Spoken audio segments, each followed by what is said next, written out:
Ongi etorri Gutun Zuria Bilbao letren nazioarteko jaialdira. Jarraian, sinopsiaren aurka, istorioek ez dute garrantzirik solasaldia izango da.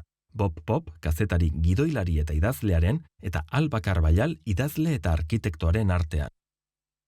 Bienvenidas y bienvenidos a Gutun Zuria Bilbao, Festival Internacional de las Letras. A continuación tendrá lugar la conversación contra la sinopsis, las historias no importan, entre el periodista, guionista y escritor Bob Pop y la escritora y arquitecta Alba Carballal. Welcome to Gutun Zuria Bilbao, International Literature Festival. Now we present the conversation against the synopsis, Stories Do Not Matter, between journalist, scriptwriter and author Bob Pop and writer and architect Alba Carballal.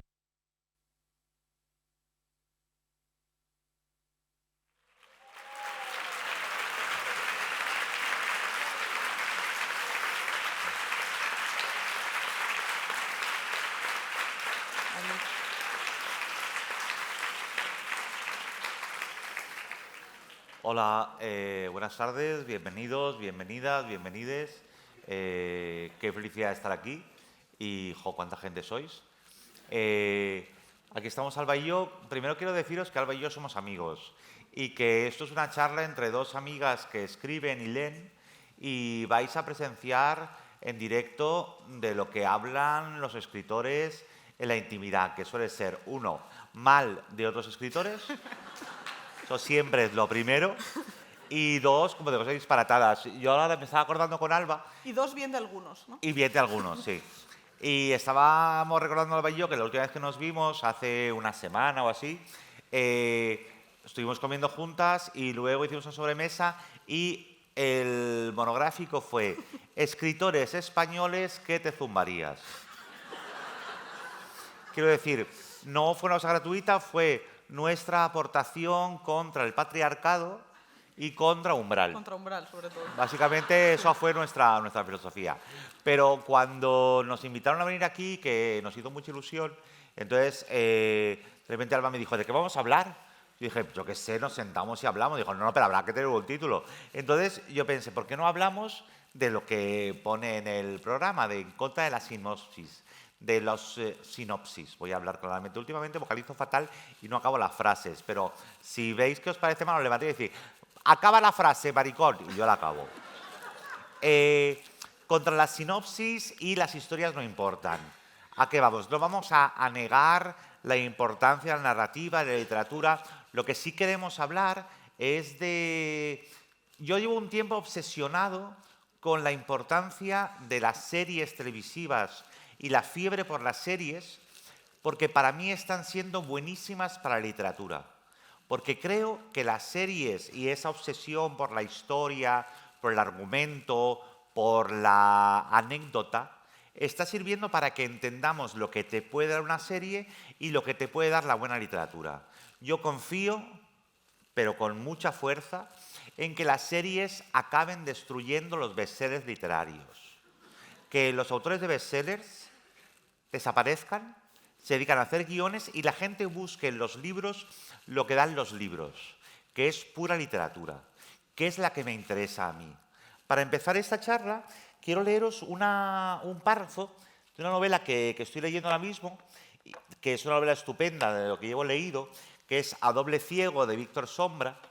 Y en la primera página de Doble ciego, de Víctor Sombra, el narrador, la narradora, porque todavía no sé si es narrador o narradora y eso ya me encanta, dice esto que me parece muy interesante. Yo me pongo el libro encima solo para que os fijéis en los pantalones, que son muy fuertes. Tengo que deciros que los estreno hoy, pero creo que me van a durar solo hoy porque yo fumo. Entonces creo que, como se me caiga una ceniza, voy a ser una mujer bonzo, pero hasta entonces vamos a disfrutarlo. Y dice en la primera página de este libro, no se trata solo de apilar frases cortas, sino de enlazarlas. Al formar frases y párrafos, dan volumen al relato. Creas corredores de palabras que el lector transita, pasajes, y suéltate. Si escribes pegada al suelo, no podrás atrapar buenas ideas. Usa imágenes y metáforas como redes para capturarlas. En fin, busca un punto de partida y tira del hilo. Y esto creo que es la base de la charla que vamos a mantener Alba y yo esta tarde.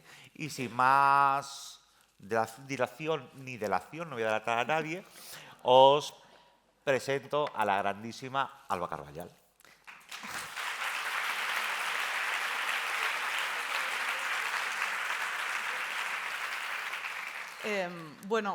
Buenas tardes a todos y a todas. Estoy encantada de estar aquí, sobre todo de estar con Bob.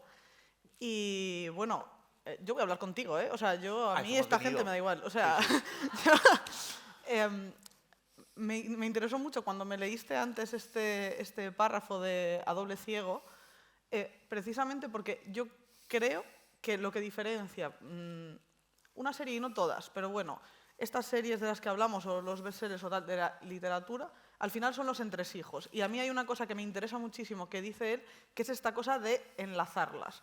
O sea, que lo que importa en realidad no son las cosas que pasan o las frases que tienen, digamos, un contenido que te hacen avanzar por la historia, sino estos entresijos, ¿no? Estas frases o párrafos que te cosen y que te llevan y que te acompañan y que al final son los que contienen normalmente la idea y en los que descansa esta cosa como más... es que tampoco es más formal, porque en el fondo también es muy narrativa, ¿no? Pero que tiene que ver con, no con comprometerte con una trama o con un argumento, sino con comprometerte con una idea, encontrarle la forma adecuada a esta idea y llevarla hasta el final, ¿no? Y yo creo que esto es solo una forma de verlo, es probablemente la mía, y me parece como muy interesante. Y hablábamos también antes del tema de... Yo siempre digo que se dice mucho, sobre todo en las escuelas, en los talleres literarios y todo esto, esta cosa que es un poco tontería, ¿no? De los escritores mapa y los escritores brújula.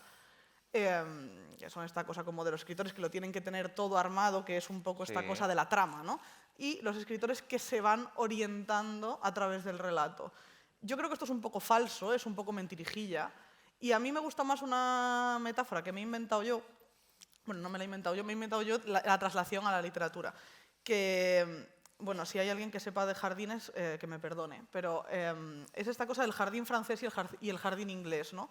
Siempre se dice en arquitectura que el jardín inglés se diseña en planta, es decir, que tú te colocas, digamos, como un demiurgo que lo ve todo desde arriba y las cosas que importan son, a nivel formal, ya no te hablo de trama, la simetría, los ángulos, etc. Hay como un determinado diseño que responde a algo que en realidad luego el transeúnte no puede ver, o no puede ver de la manera que la ve el paisajista o el arquitecto, el jardinista que lo está organizando. Y luego están, para mí, y esto es un tipo de escritor, y yo creo que hay otro tipo de escritor que son los escritores paisajistas ingleses, que se suele decir que el jardín inglés, esto es una idea completamente errónea, que es más desordenado, más naturalista, más no sé qué, de eso nada, o sea, es una cosa ultra diseñada.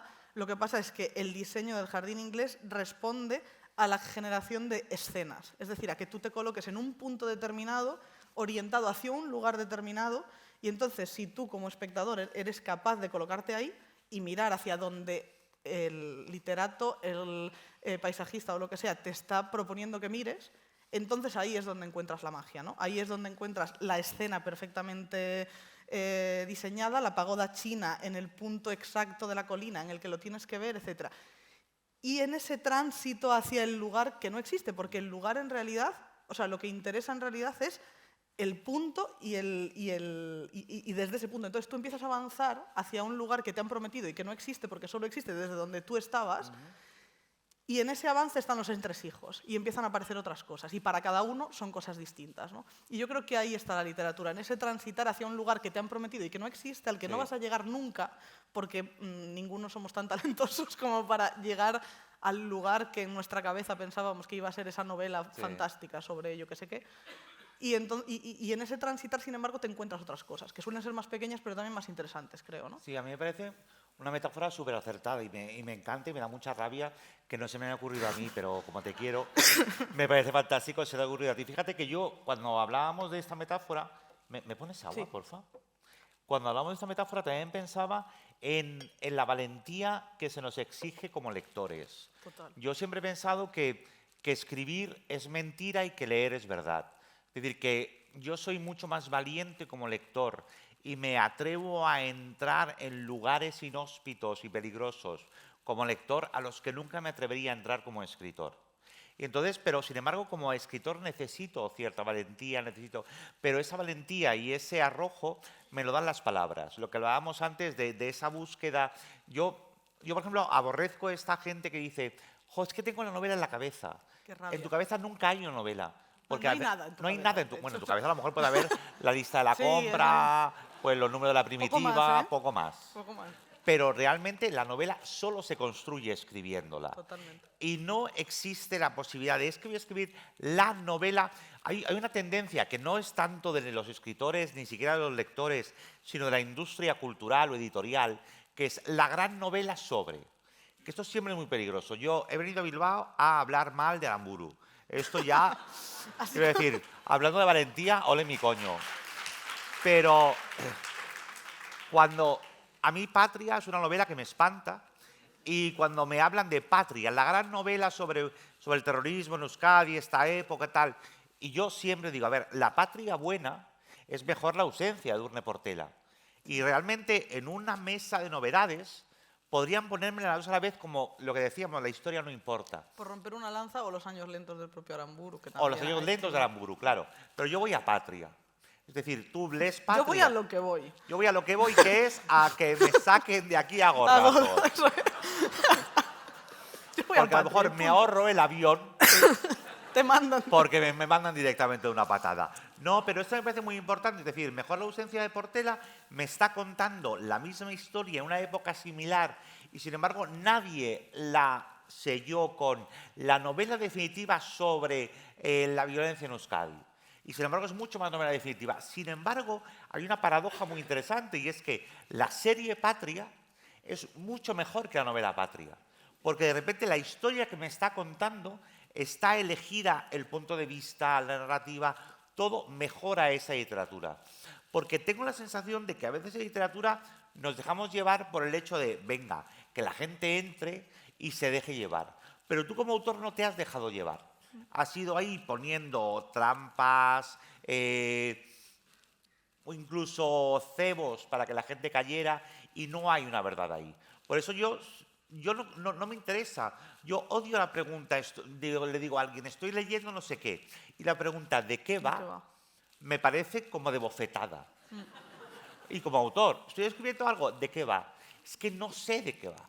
No, es que además no lo sabes y está bien que así sea. Claro. Porque como lo sepas, estás perdido. O sea, porque a mí por lo menos me pasa una cosa cuando escribo, y es que en el momento en el que yo sé de qué va la movida, me aburro y ya no quiero terminar de escribir eso, me quiero ir a otra cosa porque ya he desentrañado... Porque tenemos también que escribir como lectores. Totalmente, claro. Yo creo que es muy importante eso. Si yo en un momento, yo ya sé de qué va todo, está todo planeado, soy un escritor mapa, lo que tú quieras, que no lo soy, pero si lo tengo todo planeado... Y además hay una cosa muy importante y es que hacemos literatura con palabras. Total. Y de repente encontramos una palabra que nos abre un abismo al que nos vamos a lanzar. Y para lanzarnos a ese abismo necesitamos unas cuerdas, unos piolets, que son otras palabras, que son otras ideas. Y vamos a hacer espeleología sobre algo que no sabemos. Yo durante un tiempo he sido profe de escritura creativa y también alumno antes de ser profe. Y yo recuerdo algunos profesores y profesoras que me decían, la clave está en que escribas de lo que sabes. Que me parece el peor consejo del mundo. Total. Porque en realidad hay que escribir de lo que no sabes para ir averiguando. Totalmente. Para enterarte. Yo solo escribo de lo que no sé, con la necesidad de irlo averiguando. Por eso a mí me parece tan importante que la historia, porque si yo digo, voy a contar mi historia, pero hay tantas formas de contar tu historia, tantas formas correctas, tantas formas equivocadas, y lo que nos conforma como lectores y como lectoras, y como escritores y como escritoras, es la capacidad que tenemos de contarlo de un modo diferente. O sea, un ejemplo, los Bodenbrock, de Thomas Mann. Yo soy súper fan de Thomas Mann. Si tú me preguntas de qué van los Bodenbrock, que son 800 páginas, un tochazo monumental, yo te digo, chica, una familia alemana, rica. Sí. Ya está. Ya está, fin de la sinopsis.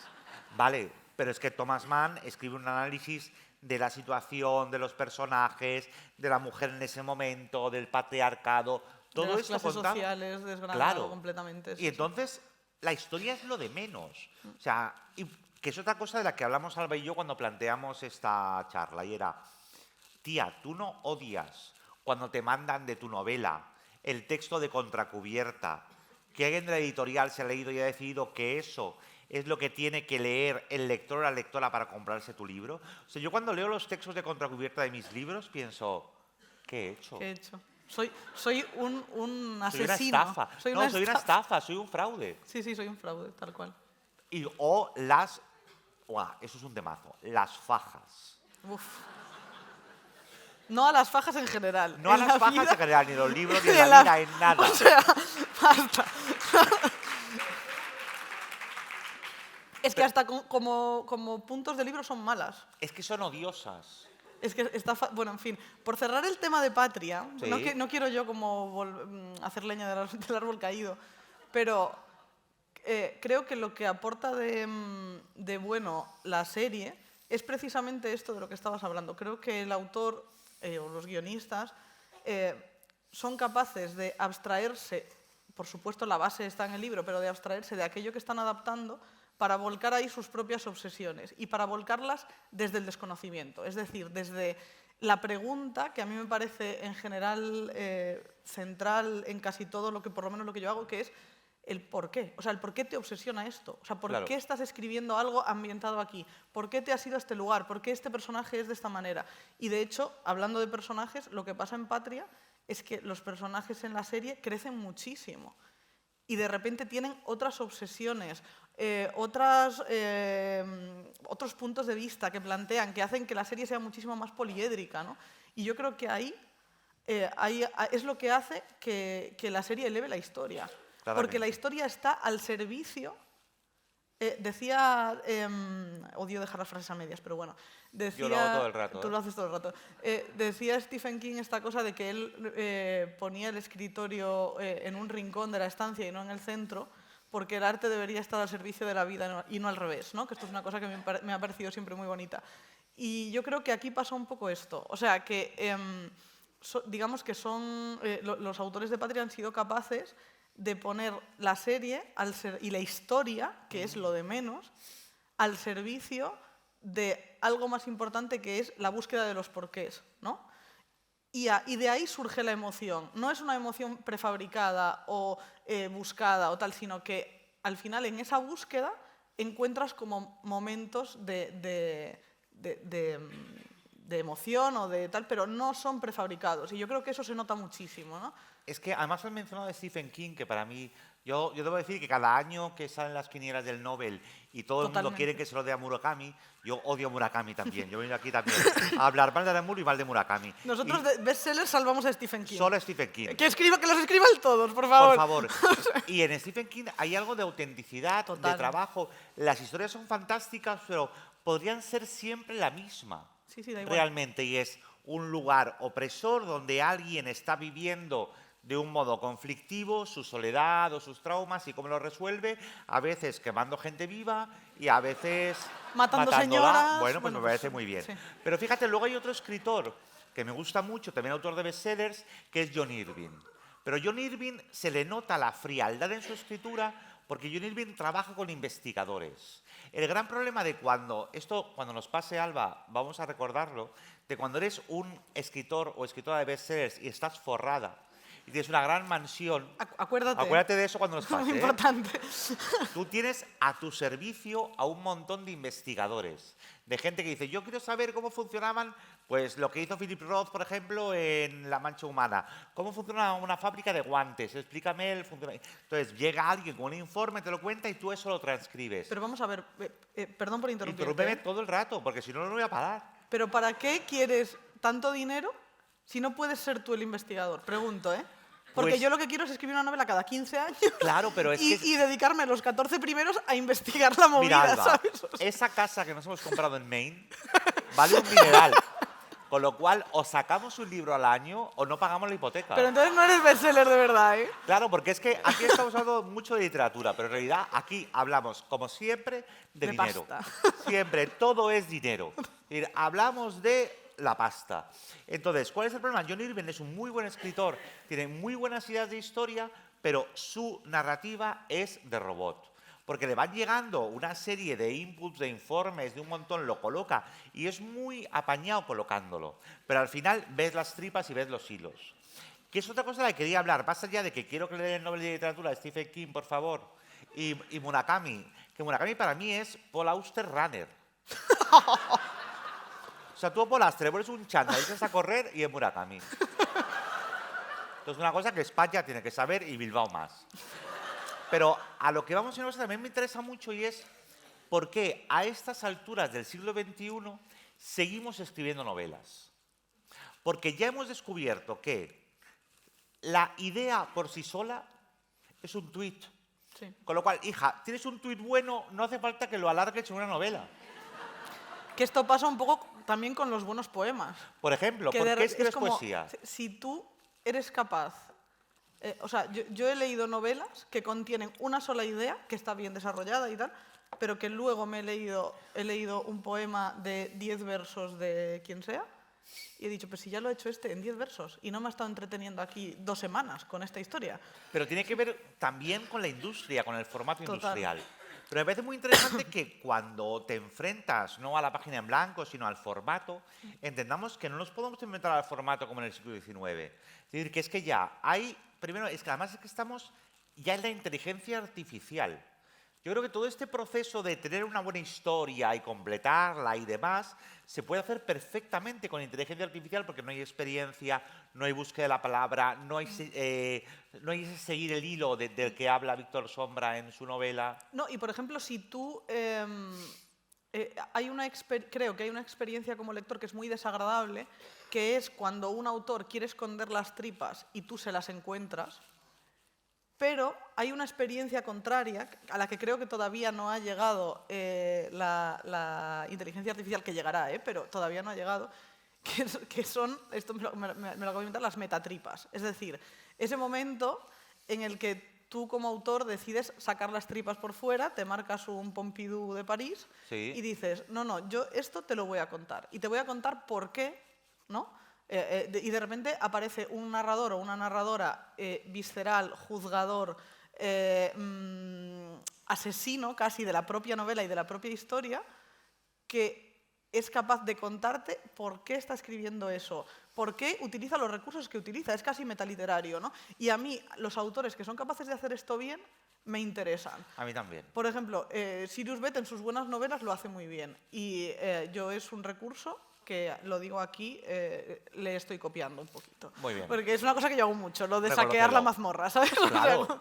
Y me parece que esto te da un punto de vista sobre cómo se forman las ideas en la cabeza de alguien que está, digamos, vadeando un pantano por el que no sabe muy bien cómo va, y da una cosa de autenticidad que tiene que ver con ir palpando, con ir ciego e ir descubriendo a la vez que el autor va descubriendo las cosas, ¿no? Y a mí esto, por ejemplo, sí me interesa, y ahí sí me interesan las tripas. Claro, a mí también, pero yo creo que eso no surge hasta que no te enfrentas con la novela. O sea, yo creo que las novelas nunca están escritas, ni en la cabeza, ni siquiera cuando están acabadas. No, es que esto... Siempre se está escribiendo. Totalmente. Y, por ejemplo, a mí en esta que saco ahora en mayo, esta cosa... Un momento, voy a hacer promo. No. Bailaré sobre tu tumba, 6 Barral, Mayo, Alba Garballal. Magnífica. Sí, amiga. Hay que vender el pescado. Hay que vender... Bueno, el caso es que de repente esta necesidad de sacar las tripas por fuera aparece en la página 50. Y dices, no, es que no lo estoy haciendo bien porque hay cosas que estoy escondiendo. Yo no quiero esconder nada. O sea, los lectores son suficientemente inteligentes, adultos, etcétera, como para que se merezcan que yo les cuente de verdad en qué estoy pensando. Y además, en una novela que habla de los años 80, 90, tal, se lo cuento desde hoy y desde el 21 y les cuento cómo lo estoy juzgando yo y desde dónde estoy yo hablando, ¿no? Y a mí eso me parece un ejercicio de honestidad que puede, si se hace bien, puede funcionar bien, por ejemplo. Pero yo creo que eso también tiene que ver con lo que hablábamos antes del formato, de por qué escribimos novelas o libros o lo que sea y por qué las leemos. Porque yo tengo la sensación, yo como lector creo que he encontrado que los libros ahora mismo son mi único momento de desconexión con el ruido, con las redes, con el ruido, con todo lo que pasa alrededor. Entonces yo como lector le exijo al libro esa compañía, porque Yo siempre, antes de ponerme a leer un libro, y si además lo uso como evasión, lo primero que me tengo que preguntar es de qué estoy huyendo. De qué estoy huyendo para enfrentarme a ese libro. Pero yo me voy a enfrentar a ese libro como un tú a tú, como algo que yo creo que el autor o la autora me dé. Y me dé con todas las cartas sobre la mesa o con las trampas tan bien hechas que yo diga, te estoy pillando, pero puede ser que no, puede ser que sí, pero hay un juego ahí. Pero claro, Exacto, que las trampas te las esté haciendo para proponerte Claro. algo, no para engañarte. Eso es lo porque es interesante. el único momento en el que somos un tú a tú, porque Total. además, por suerte, que para mucha gente sea por desgracia, los libros han dejado de formar parte de la conversación. Antes la gente se juntaba a cenar y de pronto estaban leyendo todos un novelón y comentaban ahí qué te parece. Ahora la gente solo habla de series. Cosa que me parece perfecta porque las series nos dan dinero y nos dan de comer. Viva las series. Totalmente. Pero nos enfrentamos a ellas de otra manera. Y de hecho, si queremos contar una historia que nos parece fundamental, que el mundo tiene que conocer, lo último que tenemos que hacer es escribirla, porque nadie se va a enterar. Sí. O sea, Azaña decía una cosa que a mí me encantaba, que era, si quieres guardar un secreto, escríbelo en un libro. Total. Porque nadie lo va a encontrar nunca. Entonces, yo creo que para eso es perfecto. Pero si quieres contar una historia que quieras que modifique el mundo, chica, un libro no. No. Y una película... Regulero. mitad. Y si también lo quieres hacer para comprarte la mansión en Maine, Ya, olvídate. Sí. entonces está muy bien que vayamos limitando. O sea, que a lo mejor esto, el sector editorial, si ahora nos está viendo, pensará, hijos de puta, nos están destrozando el negocio. Chica, mala suerte. Mala suerte. Pero es verdad que nos da también muchísima más tranquilidad. Y también más libertad a la hora de hacer series. Claro. Porque tienes... bueno, los dos escribimos también... Espera, que te echo yo. Ay, sí, échame Mejor. agua, por favor. La he traído aquí para esto. ¿Eh? Exacto. No voy a dejar hablar, solo que me sirva agua. Sería un trabajo Precioso. dignísimo. Digo que los dos escribimos también para audiovisual, o sea que Sí. no estamos aquí como tirando piedras al sector, No, ni no, no, muchísimo no. menos, pero también creo que como creadores audiovisuales el hecho de que existan estas series que cumplen una función, ¿no? Que es esta función del bestseller, ¿no? Del giro de trama, del constante enganche, del cliffhanger, de todo esto, y que esto esté funcionando tan bien y que deje tanto dinero, también permite que luego también en formato series se haga lo que estamos llamando aquí alta literatura. Exacto. Y también de repente aparece eso, aparece Patria, que eleva no sé qué, o aparece Maricón Perdido. Y está bien que sea así, ¿no? Y también está ampliando la mirada, la pluralidad de miradas, más bien, o la diversidad de puntos de vista en la ficción. Y eso está muy bien, yo creo. Y está quitando presión en la literatura. Es decir, Total, yo creo total, que ya total. nadie se obsesiona con la gran novela americana, que era algo de lo que siempre nos estaban hablando. ¿Dónde está la gran novela americana? ¿Dónde está la gran novela latinoamericana? No, ahora, bueno, hay novelas buenas, novelas malas, novelas estupendas, regulares, pero que ocupan otro lugar en la vida de la gente. Y eso me parece muy interesante, porque yo ahora no busco la literatura como una evasión, sino que la busco como un refugio, como un complemento, como una compañía y una complicidad. Y la evasión está en las series. Y eso me parece que nos quita una responsabilidad y una presión que está muy bien y que además deja que la literatura sea mucho más pura de lo que fue durante mucho tiempo. Porque como hay muchos otros formatos, nos podemos permitir ir a lo que vamos. Es decir, hay cosas que solo se pueden contar en un libro. Y creo que hay que reivindicar el valor del libro como formato, como objeto y como compañero de según qué cosas. O sea, la gente ya no espera en los sitios leyendo un libro, sino mirando el móvil. Muy bien, pues ya sé que no tengo que escribir este libro, que el mercado no me exige una cosa ligerita y yeye para que la gente pueda pararla donde sea, sino que lo mismo la gente se está enfrentando al libro de otra manera. Y eso a mí como autor me da muchísimo más cuartelillo. Lo que hablábamos antes de la lectura como verdad y la escritura como mentira, a mí me da una esperanza brutal en que podamos ir investigando con el formato y que en el libro sea todo magro. Que no digan, es que a la gente se le va a caer el libro a la página 50. Que se jodan, que se ya le lo han caiga, comprado. claro que sí. Claro. Es como, es que se van a ir en el capítulo 2, ya, pero es que tú te has gastado mucho dinero. En el libro tampoco. ¿no? Y luego también hay algo que tiene que ver con, precisamente con la forma en la que consumimos series y en la que leemos libros.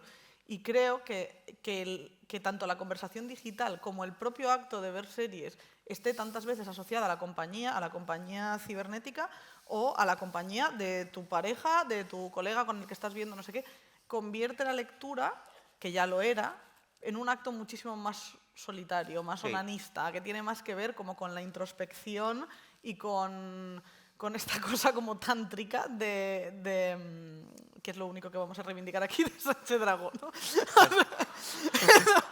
Pero tiene algo, ¿no? Como de repente que tiene que ver con que si a ti un libro se te cae en la página 50, evidentemente tú lo puedes dejar porque nadie te está esperando. Claro. Pero también puedes tomar la decisión consciente de decir, es que a lo mejor esta densidad va a algún sitio. Claro. Es que puede que sea necesario este recurso para llevarme... Es que puede que esto sea un gran entresijo para ir a otro lugar. Y a mí esto me interesa, ¿no? Cuando los libros, o sea, cuando empiezas un libro y te das cuenta de que tú vas con tu propio ritmo de vida, de cabeza, y es el propio libro quien te está parando, colocando y diciendo, espérate, es que yo tengo otro ritmo de lectura, yo soy quien manda, no eres tú como lector quien manda. A mí me gusta mucho que los libros manden sobre mí y que me coloquen el ritmo y me digan, no, vuelve a empezar porque me estás leyendo mal.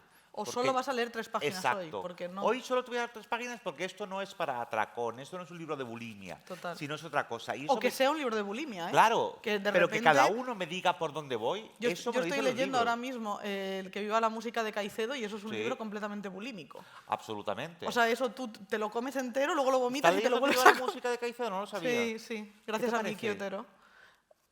Uf, tenemos que hablar de esto ahora. No, es que es un libro muy adolescente. Sí, pero creo que tiene algo como de autoconciencia de la propia adolescencia desde la adultez que me interesa mucho. O sea, me interesa mucho esa mirada del autor de su propia adolescencia desde otro lugar, ¿no? Y esto me está interesando. Que ese lugar, además, ¿sabes qué es? El borde del suicidio. Totalmente, totalmente. Eso para que no sepáis, Caicedo es un autor colombiano que escribió relatos y se suicidó muy joven y es muy interesante. A los 26 o 27, ¿no? Y es como una especie de vómito constante, de necesidad de cuarto. Es como un hikikomori colombiano que se pone como a alargarlo todo y es muy, muy interesante. Pero es lo que tú dices, que es muy interesante el ritmo, porque él te marca el ritmo y tú no puedes escaparte de eso. O sea, de hecho, a mí me está pasando que dejo de leer cuando me tengo que ir o cuando tengo que hacer no sé qué, porque el ritmo del libro es tan bulímico y tan espídico y tan casi tiene que ver como con las adicciones, ¿no? Y esto no en temática que también, sino en la forma de estar construido, que casi el cortarlo es algo antinatural y me da rabia. Pero me interesa, ¿no? Porque te das cuenta de cómo está construido y de por qué está construido de esta manera. Y esto me está volando la cabeza. A mí, por ejemplo, con el libro que estoy leyendo, el de Víctor Sombra, Doble Ciego, me está pasando lo contrario. Vale. Es un libro de una densidad brutal que me está obligando a pararme. Pero es un detenimiento que me interesa mucho como lector porque yo creo que el autor no es que sea un tío turras, porque él tiene mecanismos para contarme bien las cosas, pero me está obligando a detenerme, a parar, a releer. Y cuando me obligan a eso, es un ejercicio, es una coreografía de lector que me gusta mucho. De hecho, hablando de libros, series, porque, o sea, no es que vengamos a defender las series, pero es verdad que ahora mismo la conversación, el consumo, la evasión, las historias están sobre todo en las series, por suerte. Pero en las series es muy difícil que veas a alguien detrás, porque hay tanta gente detrás, tantos intereses, tantos elementos mezclados, que sin embargo en un libro todavía sigue habiendo una sensación de tú a tú, aunque sea impostada. Pero esa sensación de tú a tú es muy chula, porque ese tú a tú es diferente con cada lector y con cada lectora y funciona de manera distinta. Y con cada libro, incluso de un mismo autor. Yo ahora estoy leyendo, hablando del detenimiento, en paralelo a Caicedo, estoy leyendo un poemario, que nada, es que ya sabéis, los poemarios son muy breves y depende de qué poemario, pues puede ser un poemario de una tarde, ¿no? Yo ahora mismo estoy leyendo a Juan Gallego Benot, Las cañadas oscuras, que está editado por Letra Versal, y es un libro de detenerse completamente, ya casi en cada verso, no casi en cada poema, y es un libro que plantea una conversación, es un libro de poemas con una bibliografía de 6 páginas. O sea, plantea una conversación interautoral que es interesantísima. Y de repente tú estás leyendo un poema de Juan y tú, si tienes esas referencias, estás pescando a Henri Lefebvre, estás pescando a Lorca, estás pescando un montón de cosas que tienen muchísimo interés y que te obliga a cerrar el libro, a levantarte y a buscar en tu biblioteca o en el móvil o lo que sea, cómo era aquello de Lorca, cómo era aquel párrafo de no sé quién, y yo de repente cerré, después de uno de los poemas de Juan, que hoy no me he traído ninguno, me he traído otros, pero este no, cerré el libro y me busqué un libro de Rem Koolhaas, de repente, porque él habla de Sevilla desde un punto de vista completamente posmoderno que me llevó a Rem Koolhaas, que es un arquitecto que también escribe y tal. Y me parece que, por ejemplo, esta conversación que plantea Juan es muy especial porque no hay tantos libros de poemas, sobre todo, que suelen los libros de poemas o los poemas individuales, ¿no? Como buscar la expresión como mínima de una idea o de una emoción o lo que sea, ¿no? Y de repente que en un libro de poemas te atrevas a hacer esto, me parece eso, como que es poderoso, que es valiente y sobre todo que es ir contracorriente y jugando con el formato, que esto me interesa muchísimo. Y tiene que ver con lo que hablábamos antes de la conversación, Total. de leer en soledad. Es decir, muchas veces cuando leemos estamos leyendo a otro lector, que nos está acompañando en la búsqueda, que eso también es muy interesante. O sea, yo creo que por mucha historia que tengas, o sea, yo no hemos venido aquí a hablar contra los libros con cosas que pasan. Me parece muy importante que pasen cosas. Y además son utilitarias. Nos sirven, incluso a nosotros como autores, nos sirven para no aburrirnos, para saber qué va a pasar, por dónde seguimos, pero mientras tanto vas buscando cosas y encontrándolas y escribiéndolas. No, y sirven a la idea. Claro. Sobre todo, sirven porque son muletas sobre las que tú te puedes apoyar y hacer un doble tirabuzón para llegar a aquello que estás contando de verdad, pero es que tienen que estar, o sea, no en todos los libros, pero son útiles, obviamente. El problema es cuando son el objetivo, claro. creo. Para mí el gran problema es cuando los libros tratan de ser trepidantes y visuales.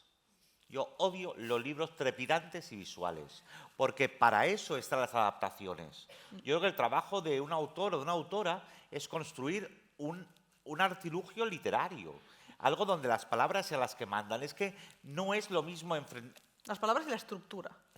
Pero esto a mí es una cosa que me interesa. Sí, pero la estructura que se te va dando o que tú has planteado. Depende.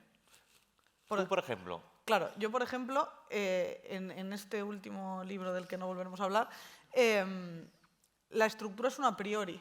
Y a mí eso me sirve para descargarme de problemas como autora y de poder centrarme en que cada una de esas voces, porque son 9 voces que se van intercalando,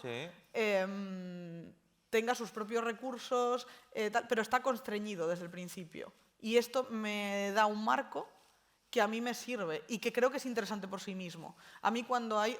Caicedo es la antiestructura, o sea, es un vómito de 200 páginas. Sí. Pero cuando hay un libro que me plantea una estructura que en cierta medida también es retadora para... y que tú te preguntas, vale, voy a buscar la tripa de este libro y voy a buscar cómo está construido, porque a lo mejor aquí también hay un mensaje, o aquí también hay una idea, o esto también tiene que ver con aquello que está contando y lo ha hecho así por algún motivo, ¿no? A mí esto me interesa también. Pero es verdad que, evidentemente, la pura concatenación de palabras es al final lo que manda, ¿no? Y lo más importante. Sí. Lo que te lleva a los sitios, lo que te abre... O sea, yo creo mucho en la estructura y me parece que es parte de lo importante de la narrativa. Es decir, cómo yo te lo estoy contando, qué mapa te estoy haciendo, qué plano de piso piloto te estoy ofreciendo para que ocupes el lugar que te doy como escritor, pero me parece fundamental que además se vea. A mí las estructuras esas ocultas que tienen que explicarse me molestan bastante. Todo visto, todo ladrillo visto todo el rato. Yo soy muy partidario. Sí, los pilares... Pero, por ejemplo, antes de la comida hablábamos de otro autor, de Juan Tallón, que su última novela, que ha tenido mucho éxito, se llama Obra Maestra, él no ha hecho nada, o sea, no hay nada literario ahí. Pero está muy bien la novela. Pero funciona como un tiro. Sí, sí. pero no es literatura, es decir, es que ni siquiera le ha cambiado el tono de voz a los personajes. Habla una señora o un señor y dice, pero hablan igual, o sea, no puede hablar igual Richard Serra que la señora que limpia el Reina Sofía. Pero es que yo creo que lo que tiene de literario es precisamente este juego que él hace. Neutro. Neutro, claro. Es que yo creo que va de eso, ¿no? Y cuando entiendes eso, pues le entras al juego a Juan. Y a mí me gustó mucho la novela. Que eso también es muy interesante. O sea, hay veces que valoramos los libros porque parece que no tienen artificio. Y yo no soy nada partidario de celebrar la falta de artificio. Vamos. Cuanto más artificio... Yo soy fallera en esto. Totalmente, totalmente. Cuanto más artificio, mejor. Mejor, mejor. A mí dame máscaras, todas las que haya, una encima de otra, que te las vayas quitando y siga habiendo más. Dame disfraz, dame... o sea, todo. Porque al final creo que esto es una apreciación personal y puedes no estar de acuerdo, pero creo que cuantas más máscaras nos ponemos los autores y cuantos más disfraces nos ponemos encima, más libertad tenemos para contar lo que de verdad queremos contar.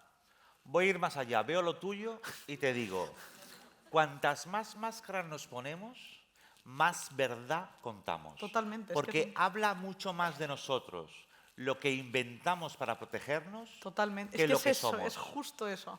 Es justo eso. Y de hecho ha habido, estos años, un boom muy grande en los últimos, 5, incluso 10 años de libros de autoficción, que algunos son estupendos, otros son infumables, pero todos ellos nos prometen una literatura despojada de máscaras. Y es falso. Y es falso. Los buenos tienen una cantidad de máscaras. Claro. Y luego están los autores que ya directamente hacen autoficción y se ponen la máscara y te lo dicen. Y te dicen ya esto, que no sé si anda por ahí, pero Juan Pablo Villalobos es... Sí, sí anda por ahí. Vale, pues... Le he visto el pelo. ¿Le has visto el pelo? Que de repente en eso no voy a pedir a nadie que me crea, plantea una autoficción que sabes que es absolutamente paródica, pero en la que hay cosas de su vida disfrazadas, perturbadas, o sea, una cosa como completamente deformada. Y tiene muchísimo interés esto precisamente porque todas estas capas de máscara le permiten contar una verdad que de otra manera seguramente se disfrazaría, o sea, se convertiría en mentira directamente, ¿no? Y esto a mí, por ejemplo, me interesó mucho del libro de Juan Pablo. Sí, pero a mí, vamos a reconocer un poco a Juan Pablo, pero a mí me parece que él es magnífico en eso, ¿no? En parecer que te está contando algo que le está pasando, pero en realidad hay una construcción literaria brutal, una búsqueda perfecta del lenguaje, sobre todo un lenguaje mestizo, de alguien que viene de México, está en Barcelona, va, viene, y todo eso te lo está contando solo. Entonces, si yo te dijera, ¿de qué van las novelas de Juan Pablo Villalobos? Es que da igual, o sea, léetela. Sí, sí. ¿Sabes? Es como tú, ¿qué haces follando? Pues mira, yo te meto primero la lengua por el culo, luego tal. No quiero eso, o sea, mami, dame... Ven aquí y hablamos. Ven aquí y lo hacemos. Exacto. Pero claro, lo de contar la historia es eso, es decir, mira, te voy a contar, te voy a hacer esto, luego te voy a hacer comedia paja, luego ya... No, dame la experiencia literaria. Total. Porque yo me lo estoy currando para eso. Totalmente. Porque además eso es lo que nos hace diferentes como autores. Cada uno tenemos una forma distinta de enfrentarnos a las cosas y seguramente se nos han ocurrido las mismas cosas que nos parece súper interesante. Yo, por ejemplo, ahora llevo aquí 40 minutos hablando de literatura y yo solo quiero hablar de la Obregón. Pues esto es súper importante. Y tú tienes una máscara puesta y yo me he que te puesto impone la sociedad y el máscara gusto intelectual de, oye, vamos a hablar de... Yo quiero saber, pero la niña de la Obregón, vamos a ver de quién es. Entonces, pero esto me parece también muy interesante. O sea, yo escribiría una historia... O sea, hostia, hay que escribir historias sobre esto. Pero ¿cómo te enfrentas a una historia de comprar niños sin meter literatura, invención, punto de vista? O sea, es que esto... No, y sin acabar hablando de ti mismo, tú de ti y yo de mí. Yo siempre voy a hablar de mí mismo, porque además me parece el único lugar desde el que tengo autoridad. Totalmente. Y además desde el que me puedo ahorrar una demanda. Yo creo que una cosa buenísima de la autoficción es que no tienes que contratar abogados. Total. Porque tú no te vas a demandar a ti misma por haber revelado secretos. Mira, voy a neutralizar el tema de Ana Obregón porque si no nos vamos a meter aquí y quedan 7 minutos 22 y no nos interesa. Poco tiempo me parece para hablar de Ana Obregón. Entonces, voy a neutralizar esta tentación Por que favor. acaba de sobrevolar Gracias, tu Álvaro, cabeza. te he traído para esto. Esto es. Para que me pongas agua y para que me salves. Y entonces voy a leer un poema. Me voy a poner pedante y voy Por a leer favor. un poema. Gracias. Y voy a leer un poema que me he escrito en unas hojas del hotel porque me parecía feísimo sacar el móvil, que era lo que Porque eres una tenía señora. pensado hacer, porque soy una Es señora. una señora gallega, Alba. Una señora gallega. Esto hay que decirlo. Y, vale, esto viene aquí. Y entonces, esto viene al caso porque, bueno, es un poema que pertenece a un libro de Andrés Barba que se llama Crónica Natural y la premisa del libro, o el texto de contra es muy sencillo y se ha hecho 1000 veces, que es un poemario a la muerte de un padre. Esto es... y además está tantas veces repetido en la historia de la literatura y tan bien hecho que ya te lo quitas. Es como en plan... ¿Te todo el puedo mundo tiene- hacer una Sí. introducción? ¿Sabes que las coplas a la muerte de su padre de Manrique, una serie de investigadores manchegos, que eso suena como investigadores manchegos, sí, existen los investigadores manchegos. el oxímoron, ¿no? Exacto. Descubrieron que en realidad Jorge Manrique no se lo dedicaba a su padre, sino a su amante que murió en la guerra. Qué maravilla. Que esto es precioso, o sea, la primera muestra de literatura marica en el Claro. medievo, con lo cual es una maravilla. Y ahora maravilla. continúa con la Andrés Barba, perdona. Bueno, creo que Andrés Barba sí que se lo dedica Es a que su quería padre. decir en teoría. investigadores manchegos en voz En alta. voz alta, eso es, a ver cómo sonaba.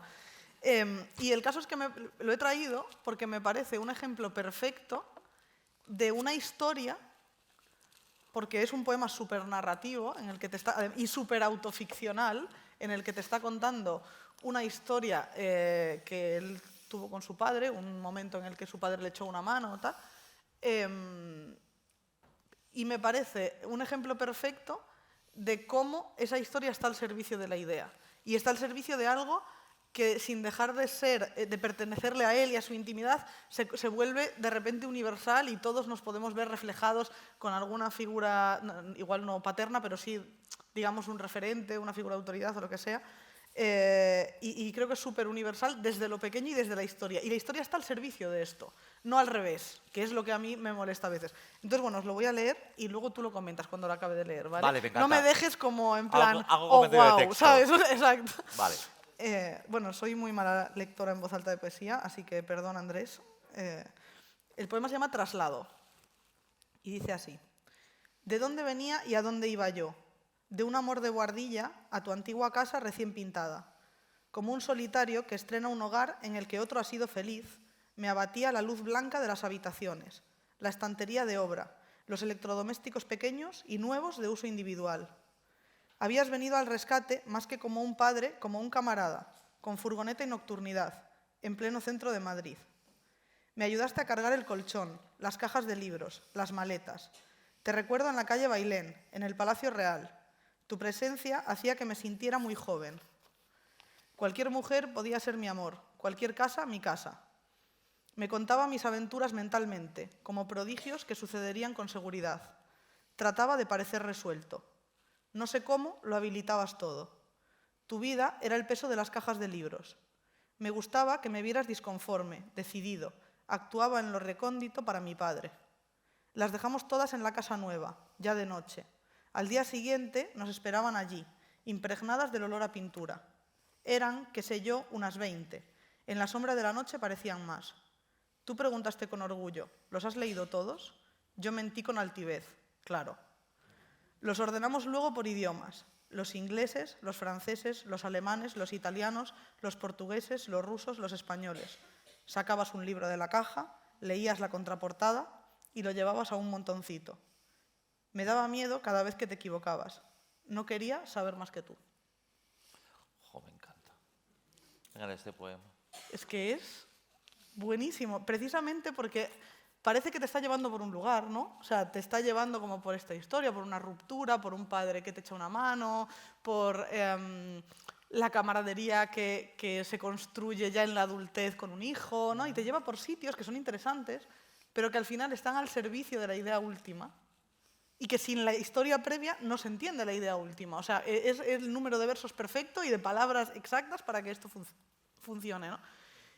Pero esos dos últimos versos, me daba miedo cada vez que te equivocabas, no quería saber más que tú. Es precioso. Que es algo que hemos sentido todos, me da igual, con un padre, con una madre, con un profesor, una profesora, con quien sea, con alguna figura que ha sido una figura un poco Cicerón, una figura de autoridad en nuestra vida, y que en un momento dado te despegas de esta persona durante un tiempo, tú sigues tu camino, evolucionas por otro lado y tal, y luego vuelves y te encuentras a un extraño, te encuentras a alguien a quien no reconoces, que de alguna manera te das cuenta de que no era tan inteligente o no tenía tantas armas para enfrentarse al mundo como tú pensabas. O sea, no sé, es algo Pero eso brutal, es lo maravilloso, ¿no? Cómo se construye esa historia, se busca esa historia que puede ser más o menos verdad, pero para elegir esa idea y contarla. Es decir, lo que tú decías de que la historia esté al servicio de lo que quieres acabar contando, de dos versos. De dos versos. O de una idea, que es la idea de ese final del encuentro, de ese descubrimiento de que no De las quieres saber tongas más que del el libro, padre. ¿no? Claro, Esto eso es lo que esto yo es. espero de los libros. A mí, volviendo a la poesía y siendo mucho más antiguo, a mí siempre me obsesiona los dos versos de Juan Ramón Jiménez, los de naturaleza, dame el nombre exacto de las cosas.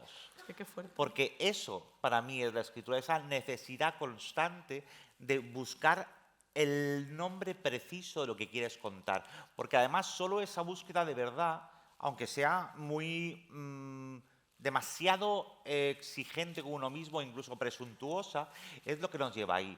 Entonces, tener el nombre exacto de las cosas para al final acabar construyéndolo, y para eso necesitamos historias, porque lo bueno de las historias, aunque estemos en contra de ellas, ya lo hemos dicho aquí, no a la sinopsis, etcétera, pero para contar una historia necesitamos contarla con nuestra propia voz. Total. Y nuestra propia voz viene de esas palabras. Y la precisión en esos dos versos está en la palabra naturaleza. Claro. Que de repente, ¿cómo que naturaleza? O sea, al final el nombre exacto de las cosas es algo que inventamos, es algo que... Pero es que eso te lleva mucho más atrás, porque al final es algo de hecho, natural. Lo he dicho mal porque es inteligencia, dame el nombre exacto pues de las cosas. naturaleza me gustaba mucho. Naturaleza también, pero Juan Ramón por Jiménez supuesto. decidió que iba a ser inteligencia, Y así lo con dejamos. J además, y yo se lo Con respeto. J, claro. Pero claro, esa inteligencia es lo que hacemos como escritores y como escritoras. Ir buscando la palabra precisa para contar la historia correcta. Y eso me parece... Uy, Time's Up, qué susto más grande me ha dado. Te ha dado el rojazo, ¿no? Y luego ahí abajo como... ¿Qué es? ¿Como un número para el que llamar para que nos dé más No, tiempo? es- Compra tiempo en el Sí, 900... exacto. Vale, Remata, o sea... no, si es que yo después de este susto ya no tengo nada más que rematar. Es el momento de habla, pueblo, habla, Exacto. que nos gusta mucho, con lo cual tenéis un ratito. Esto nunca sale bien, todos lo sabemos, ¿no? Que el público participa y tal, yo más que una pregunta, tengo una reflexión. A tope con las reflexiones, con las preguntas, con lo que queráis. Alba y yo somos vuestras durante 10 minutos. El tiempo está ya... El tiempo está ya corriendo. Yo, menos bailar, lo que sea. Entonces, pedid por esas bocas, preciosuras.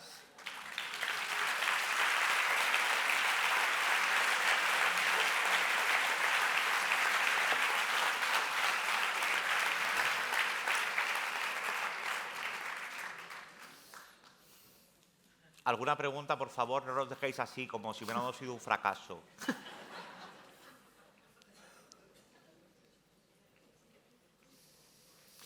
¿Queréis que nos demos la vuelta para que no os dé vergüenza?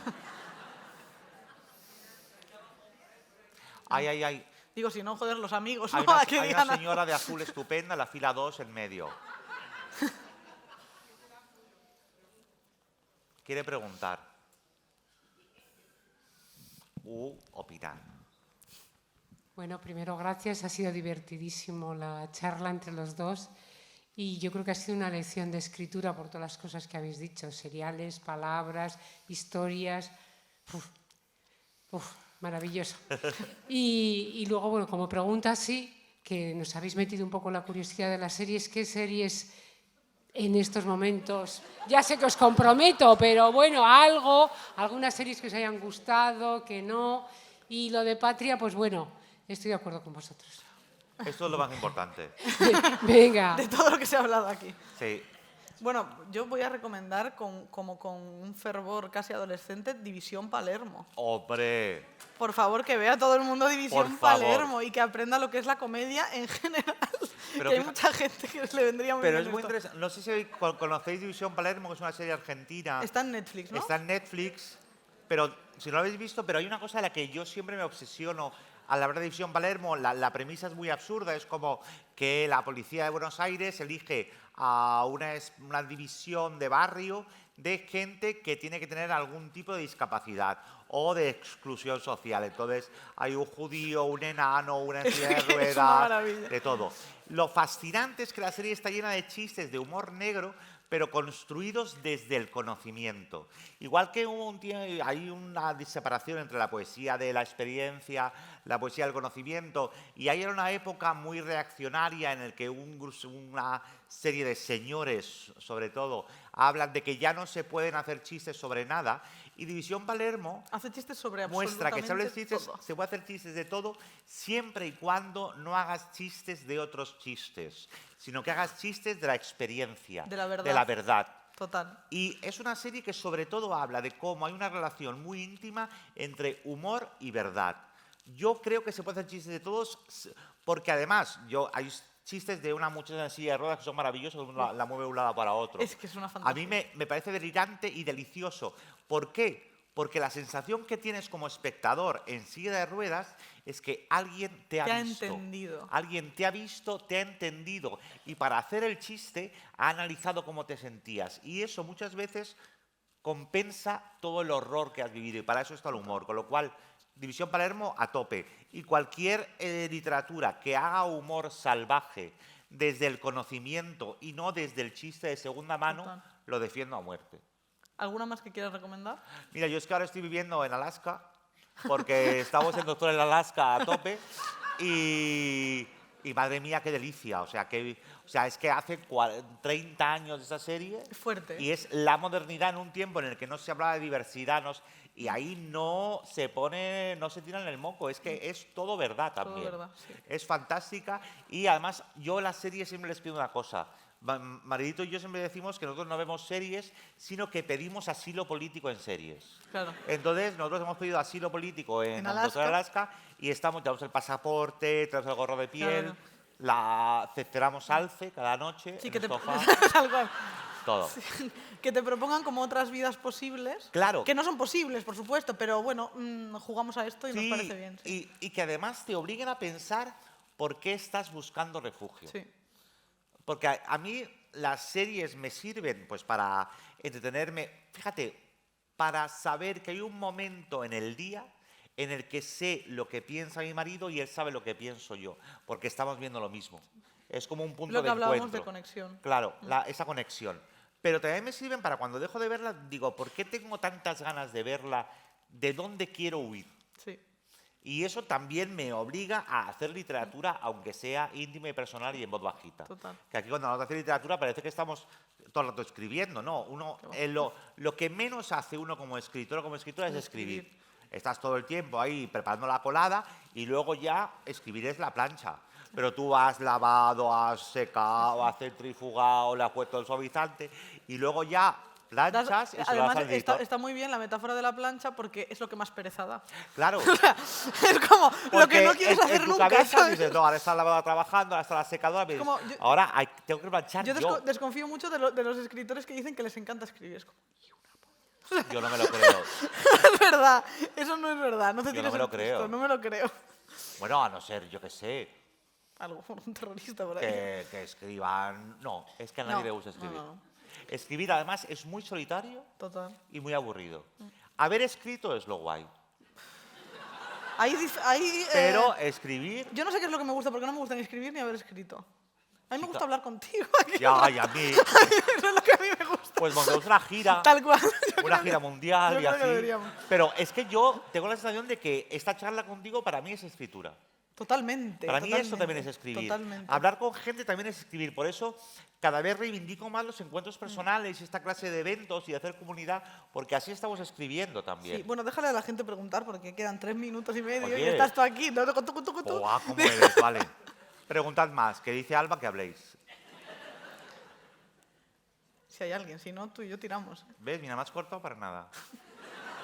Mira otro. Venga, dale la razón a... Esa serie es maravillosa. Es estupenda, sí, sí. Que, por cierto, Six está Feet basada en un libro fantástico que está publicado por Anagrama, creo, sobre el auténtico, un señor que de verdad nació una familia de enterradores y son pequeñas historias y es delicioso el libro. No recuerdo ni el autor ni el título, muy bien por mí, pero Google lo existe sabe, el libro y además ni siquiera lo venden como del creador o del origen de A 2 metros bajo tierra, pero es suyo y de verdad que está muy bien la obra de él. En inglés se llama The Undertaker, es todo lo que puedo decir. Es mi aportación pedante a Al día de ese... hoy. Eso es. Yo he traído un poema de Andrés Barba, tú has traído un título en inglés de... Yo he recitado mal a Juan Ramón Jiménez, Eso es. hemos estado fenomenal. Mira, quedan 2 minutos y medio. Otra pregunta y es que cerramos el acto, que es un chimpún Mira, allí hay precioso. una chica. Hay, ¿dónde? Ahí. Hay otra señora, es que nunca falláis vosotras.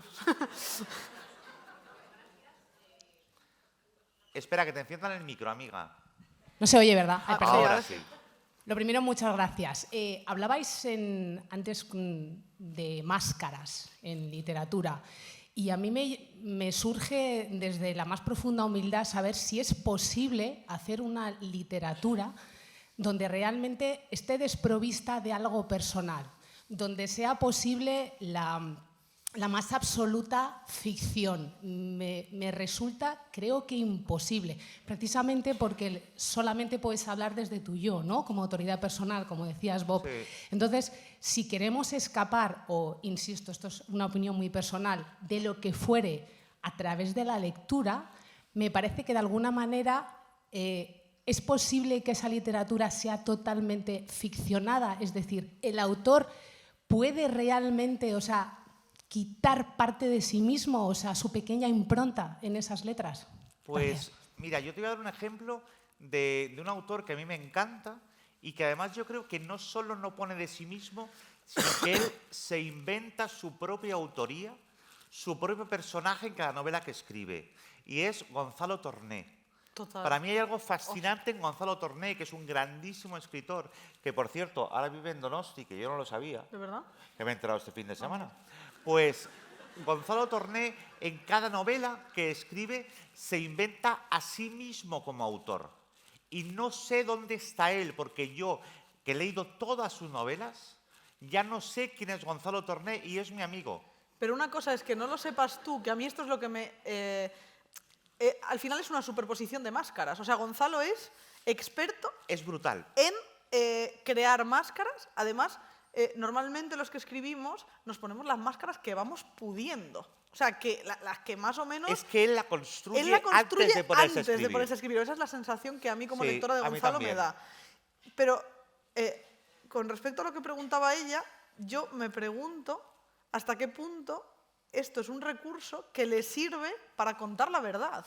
Claro. Y la verdad al final surge de él, de sus máscaras, por supuesto, pero yo, a la pregunta que hace ella, yo creo que, de hecho, cuantas más máscaras te pongas, cuanto más complejas sean, cuanto más distintas sean en cada novela que tú construyes. O sea, yo al final lo que me pasa cuando leo a Gonzalo Torné es que tengo la sensación, pese a todo este artificio, pese a toda esta máscara construida tal, de que es un autor completamente honesto. Yo también, y además creo que la verdad solo aparece en lo coral. Y lo que hace Totalmente. Gonzalo es, en cada obra suya, incluso en toda su obra, es montar una serie de voces corales que te van cantando en polifonía esa verdad. Porque la verdad nunca es solista, que esto también me parece muy siempre es interesante a la hora de escribir. Siempre es poliédrica, con lo cual, lea Gonzalo Torné, te puedo decir por qué libro empezar, luego seguir, no vas a poder parar. Y es un ejemplo de que no sabes qué autor es este. Es decir, si él no firmara, no te extrañaría nada. Y con esto, ¿ves? Perfecto. Pues, amigas, amigos, ha sido un placer y espero que lo hayáis pasado tan bien como nosotros. Totalmente. Muchas gracias.